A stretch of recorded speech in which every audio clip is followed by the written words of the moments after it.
আঞ্চলিক আবহাওয়া কেন্দ্র কলকাতার দৈনিক আবহাওয়া আপডেট ভিডিওতে আপনাকে স্বাগত। গত ২৪ ঘন্টায় পশ্চিমবঙ্গের বিভিন্ন স্থানে সর্বোচ্চ তাপমাত্রা এবং জেলা ভিত্তিক গড় বৃষ্টিপাত মানচিত্রে প্রদর্শিত হল। গতকাল সর্বোচ্চ তাপমাত্রা ছিল দক্ষিণবঙ্গে কলাইকুণ্ডায় ৩৭ ডিগ্রি সেলসিয়াস, উত্তরবঙ্গে জলপাইগুড়িতে ৩৩.৩ ডিগ্রি সেলসিয়াস। গত ২৪ ঘন্টায় রাজ্যের প্রধান বৃষ্টিপাতের পরিমাণ প্রদর্শিত হল। গত ২৪ ঘন্টায় পশ্চিমবঙ্গের অধিকাংশ স্থানে হালকা থেকে মাঝারি বৃষ্টিপাত হয়েছে। গতকাল সন্ধ্যার সময় দমদম এর উপর দিয়ে পশ্চিম দিক থেকে সর্বোচ্চ ৫৫ কিমি প্রতি ঘন্টা বেগে ঝোড়ো হাওয়া বয়ে যায়। দক্ষিণবঙ্গের হুগলি জেলায় ১ বা ২ স্থানে শিলাবৃষ্টি হয়েছে। মধ্য পাকিস্তান ও সংলগ্ন পাঞ্জাব এবং রাজস্থানের উপর অবস্থিত একটি ঊর্ধ্ববায়ু ঘূর্ণাবর্ত থেকে হরিয়ানা, দক্ষিণ পশ্চিম উত্তরপ্রদেশ ও সংলগ্ন এলাকার ঊর্ধ্ববায়ু ঘূর্ণাবর্ত উত্তরপ্রদেশ, বিহার, উপহিমালয়, পশ্চিমবঙ্গ ও সিকিম অতিক্রম করে উত্তর পশ্চিম বাংলাদেশ পর্যন্ত ১.৫ কিমি উচ্চতায় গড় সমুদ্রপৃষ্ঠ থেকে একটি নিম্নচাপ অক্ষরেখা বিস্তৃত রয়েছে।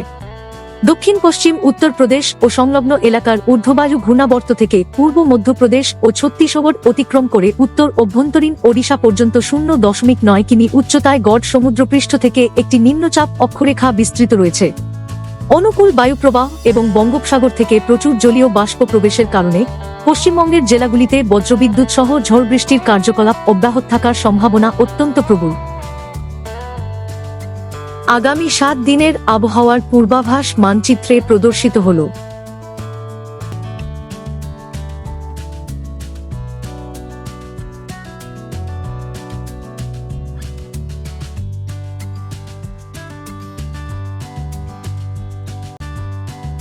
আগামী ৭ দিনের আবহাওয়ার সতর্কতা মানচিত্রে প্রদর্শিত হল।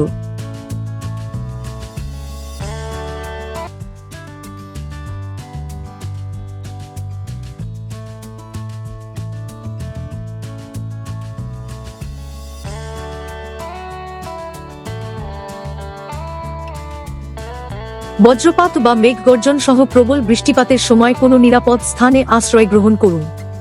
বজ্রপাতের সময় গাছ বা বৈদ্যুতিক খুঁটির নিচে আশ্রয় নেওয়া এবং জলাশয়ের সংস্পর্শে থাকা এড়িয়ে চলুন। যানবাহন চলাচল প্রয়োজনে যথাযথভাবে নিয়ন্ত্রণ করা যেতে পারে। আগামী ৭ দিনে উত্তরবঙ্গের জেলাগুলিতে দিনের তাপমাত্রায় উল্লেখযোগ্য কোনো পরিবর্তনের সম্ভাবনা নেই। দক্ষিণবঙ্গে আগামী ৩ দিন তাপমাত্রায় বিশেষ পরিবর্তন না হলেও পরবর্তী ৩ দিনে ধীরে ধীরে ২ থেকে ৩ ডিগ্রি সেলসিয়াস বৃদ্ধি পেতে পারে। আবহাওয়া সম্পর্কিত আরও আপডেটের জন্য আমাদের অফিসিয়াল ওয়েবসাইটটি অনুসরণ করুন।